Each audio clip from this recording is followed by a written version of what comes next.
don't call it a comeback. All right, we're going to talk about the comeback, back to comeback campaign. Right, this is rolled out by Jeppy Family Enterprises, and I think there's a lot of misunderstandings of it. I mentioned this guy Nerdrotic, right? This Gary Buechler guy who did a reaction video that I was going to show, but like I don't need to show it. I'm not going to get into a radio war thing or anything, especially. You clearly didn't see the your boy Zach one because basically he said piss stain about 100 times. Oh, I saw that one too. I saw that one. I did see some of that one too, and I saw a lot of other ones, man. There's this guy, these clown guys that like they get on there and they start talking about, oh man, I didn't watch the whole thing, but this guy comes out, he goes, this guy thinks the people on his show know more. Look, I've got 200,000 subscribers. He's got 1,000. I go, look, dude, I got Mike Richardson and Gary Groff and Steve Jeppy and Charles Rosansky. You want to tell me I don't have and Dennis Barger, for goodness sakes, on my show? I have 101 subscribers to my YouTube channel, Wonder World Comics, by the way. Good luck. So anyway, guys, so there's hate.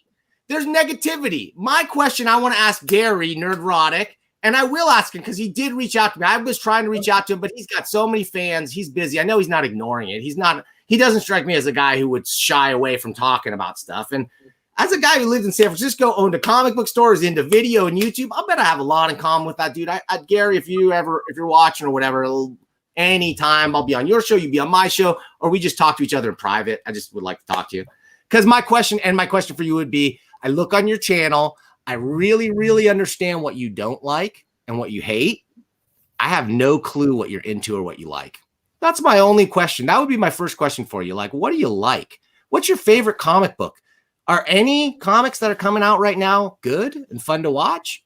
Fun to read at all? Because I think there's a few. There's always a diamond in the rough. There's a bunch of stuff that stinks, but I don't know. There's also some, I was going to get into it, but I'll talk to him directly face to face. I don't want to get into anything like that. I really do want to talk to the guy. So let's talk about this comeback thing. I'm going to start with Mike again, just because Mike, you got less of a dog in this hunt, so to speak.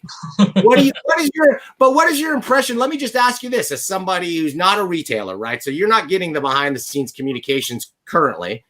What do you know? What does this campaign mean to you? Like, what is it? What is it to you? Like, what is your view?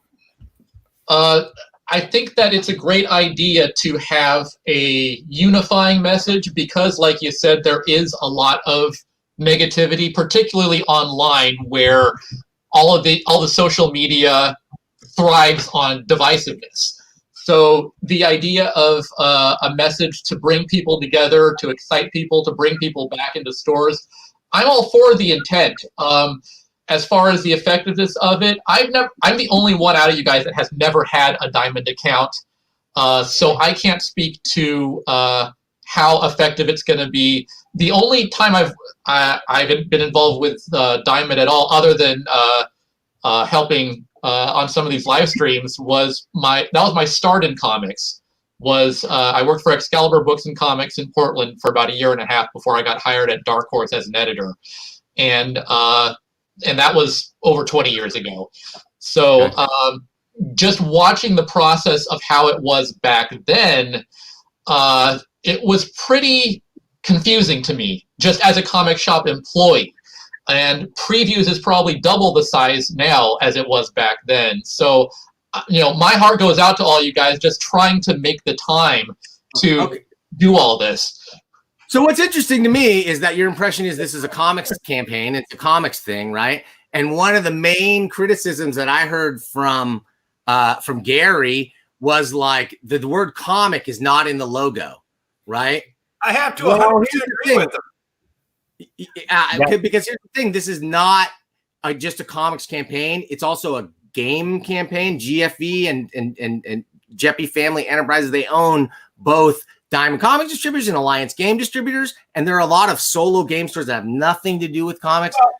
So they were looking for I'll bring you in a second, Dennis. So they were looking for a unifying mark, right, that could be used in a variety of contexts, one that could be shrunk to a very small size and be extremely visible in a variety of locations. He quibbled with the graphic design in his video a little bit and stuff. And I go, come on, we're in response to a pandemic.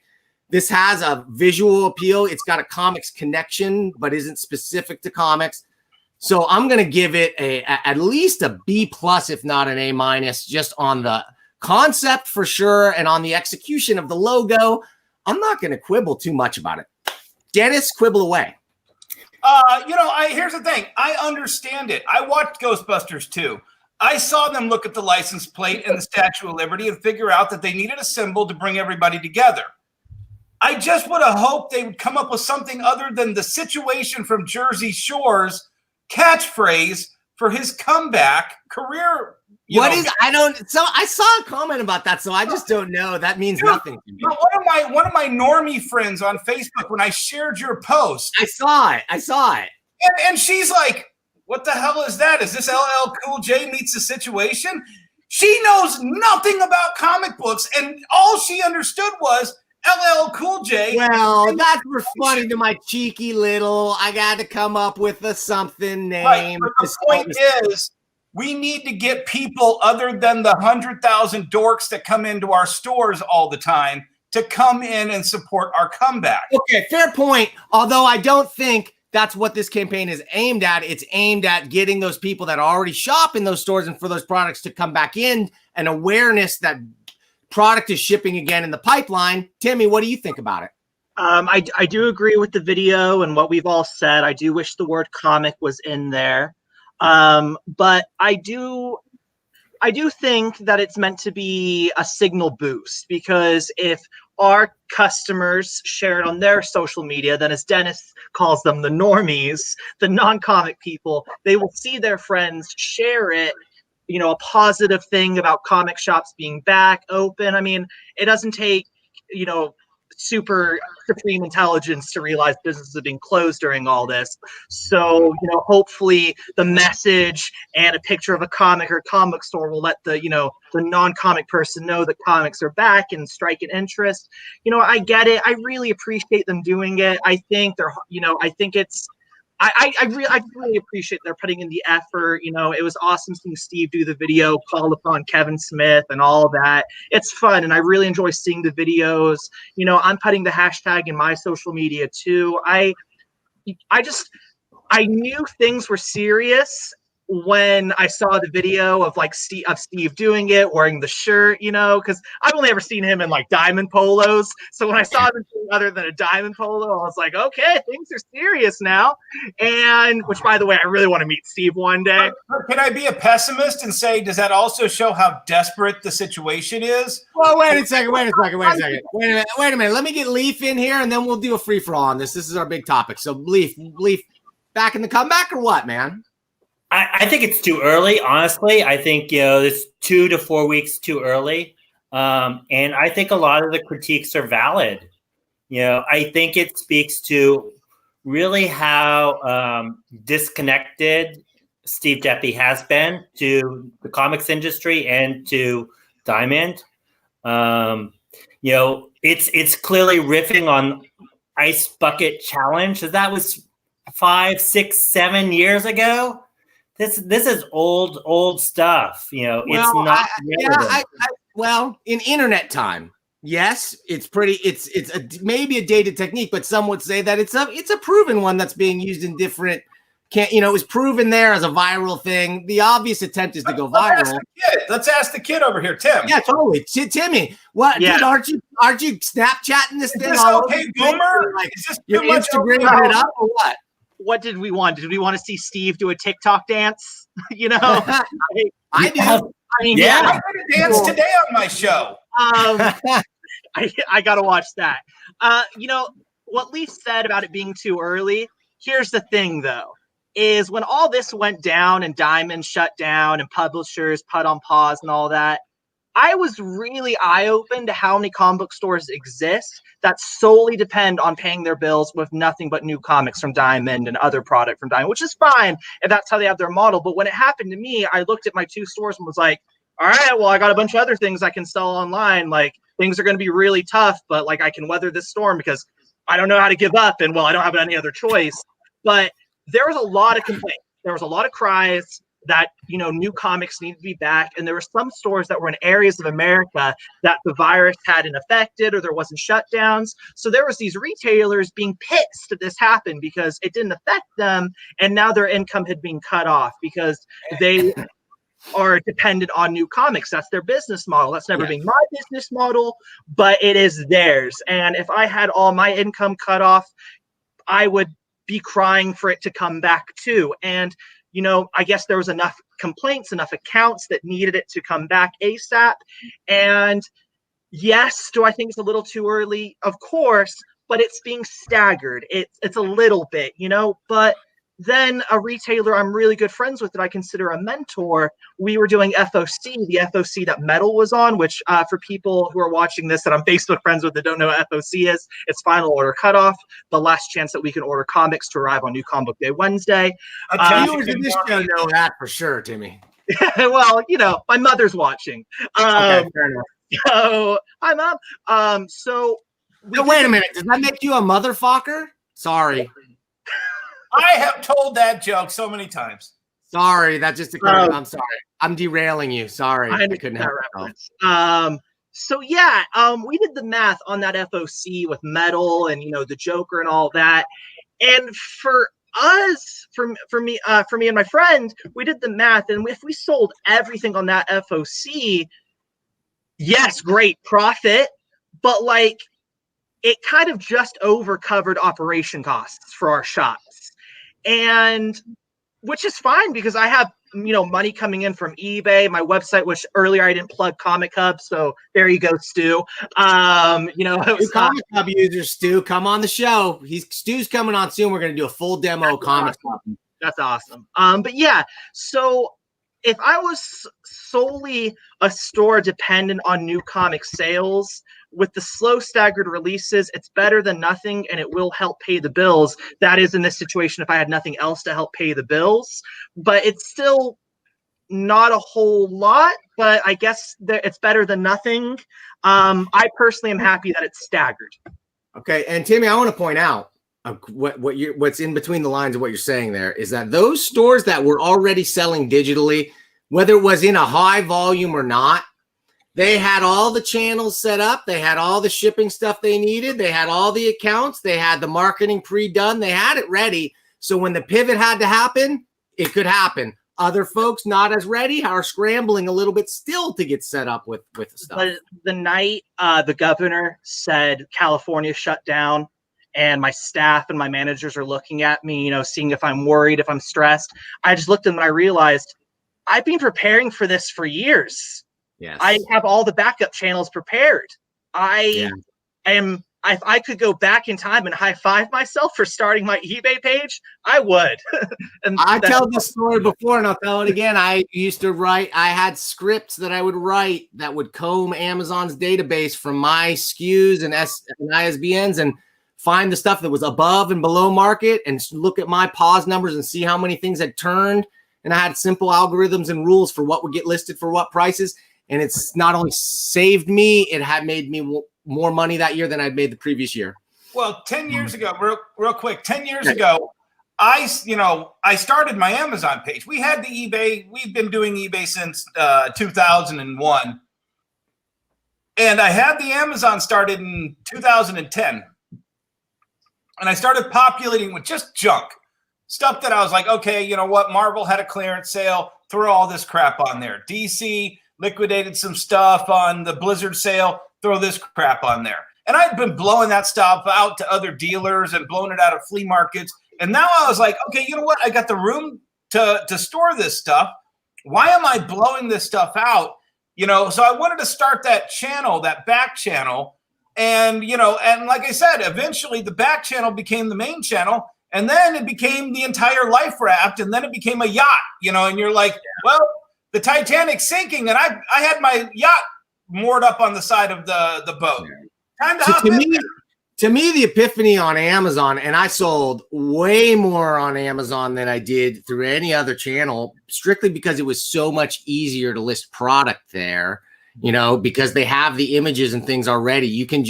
You're basically attaching on to an existing product listing and you can just be part of the marketplace for that. I did one of my Facebook daily D at 3 videos where I just took people through Amazon 101, and I had so many of my retailer friends message me afterwards, dude, is it seriously that fucking easy? Yeah, and I'm like, yes, it's that fucking easy. That's where Amazon is winning, because eBay is such a pain in the butt. From listing to every single part of eBay is so much more painful. And if you don't select the custom shipping, you're going to ship to Mexico, and the package is going to get lost, and you're going to lose 100%. And if Amazon makes it a lot more foolproof, and they take a nice kind of like pretty even, like it's a big cut, but you know 20%. What the cut's going to be. Yeah. But take, for instance, today I sold a book that I was like, I did my video today, and I said, I want to see what the difference is between what I'm selling and what I'm getting on Amazon. Or no, I did this last week. Maybe it was last week. And I said, okay, I got $50 for this book on Amazon. What's it going for on eBay? It's going for 20. Okay. So it means I made 40 and the guy who sold it on eBay made 20. I'll take that. Yeah. And guys, so to bring it back to the comeback for a second here, and then we're going to go into some comments, and then we'll wrap it up at the very end. I like to do predictions. So be ready to give a prediction about anything.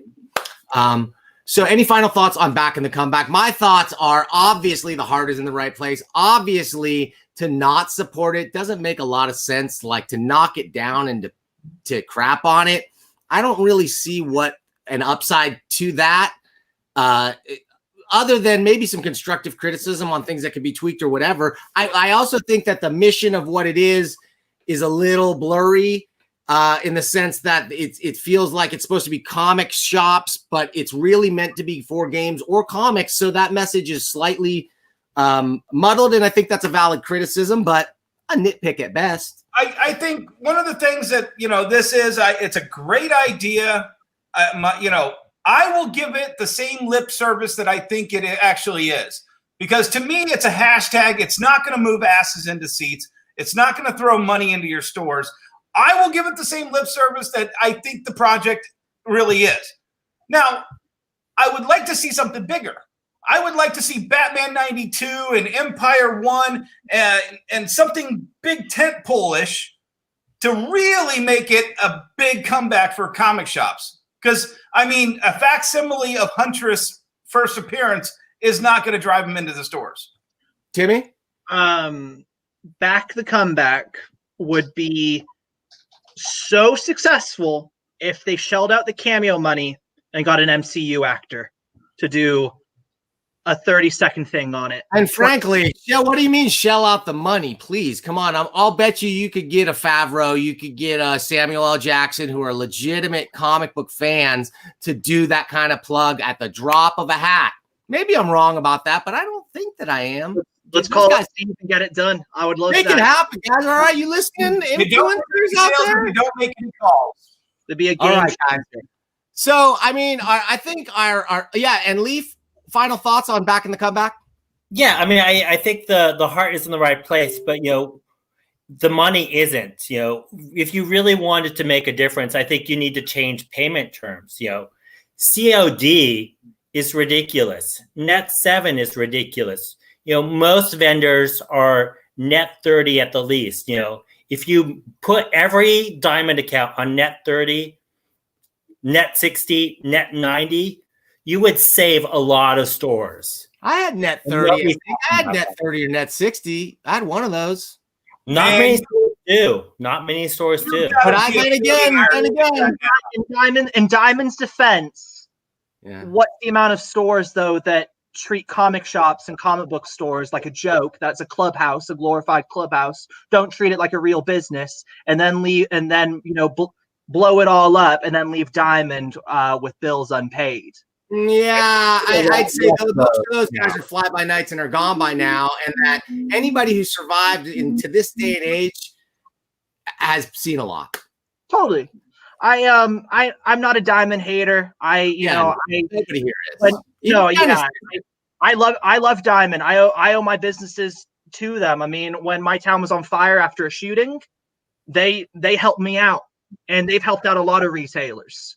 So they've done a lot for sure, and like any big company, it's a mixed bag. They have different interests and things that we are not privy to.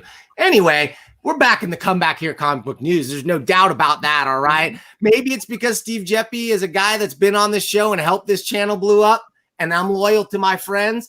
But maybe it's also because, dude, I am back in the comeback, man. I want comic book stores to be around forever. I grew up in one, literally, and I don't want to see them go away. So I have no choice but to come back. I watched the video, the neurotic video, and when he went on about wanting comic shops to succeed, I mean, me and him may have many different opinions on a lot of things, but when he went on about wanting comics to grow in every way, he was preaching to the choir, brother. That was my favorite part of his video, and when he got to that part, it made me go, "Wait a minute, okay? This guy, there is a love there. I know it has to be. He ran a store for 10 years. He had to be super into comics." But wait a minute. But then it went right into a segued, like jammed in jump cut, Indiegogo, I'm backing Jawbreakers and cyber fraud, like just a blatant in your face plug. And okay, that's okay to plug things, but it was so. I'm a video major from San Francisco State University, right? So I study semiotics of video and all that stuff. And so I'm very tuned into that kind of stuff, okay? So like the way that message was there and what I see of his channel makes me feel like there is pressure on him to be negative because it gets eyeballs and clicks and it gets super chat money. I've watched that show live before, and I've seen guys, if he drops a reference about New Warriors stinking or SJWs or whatever, so a $200 super chat could drop on that. Yeah, but Dan, can I just be devil's advocate here for a second? Because sure. I'm probably and I'm not trying to accuse. I'm just saying what it looks like purely from a frustration level that you achieve when you've said, "Hey, I don't like this," and then everyone shouts you down. And then you go, "Look, I hate this," and then everyone shouts you down. And then there's a certain point where it's like you get so backed up against the wall, you're like, you know what? I think you need to burn to the ground before it can be rebuilt. And you listen to the fact that there are people who disagree with you. There's a certain frustration level that I have, and I love a lot of the people at Diamond, but there's some people at Diamond I really want to see lose their jobs over this because they've led a lot of retailers down the primrose path. And, but then and these are people who, I know they have done things that hurt retailers or have not done things that would have helped retailers when they had the chances. So, and when I get that frustration level, I get there. I get the same place as Nerdrotic, and I see his frustration. So, when I don't what I'm saying, I guess, is that though, that the frustration you're talking about, it seems like frustration from business practices and whatever. What I'm saying is that there's a financial incentive to hate things. And I'm not saying just in comics, but in general. I saw an interesting BBC documentary just recently that talked about how, B.F. Skinner, the behavioral psychologist, he identified that the best way to train a dog, right, is random reinforcement. Okay, you give them sometimes you give them a treat, sometimes you don't. Okay, and that when you get likes on social media, that is the digital equivalent of that random treat because you don't know whether it's coming and who it's coming from. And that stuff is highly psychologically addictive. I feel it just with the moderate bit of interest this channel has got.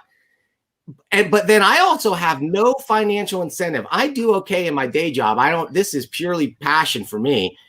But somebody like Gary, and this is not a knock. He sold his store. Now I think his full-time income is probably from YouTube. And so there is a financial incentive there by the algorithms of YouTube and the way our culture is right now that I find fascinating. And that's one of the big issues I want to talk about on comic book news in general, but not tonight, guys. I'm sorry. There's been enough hate talk.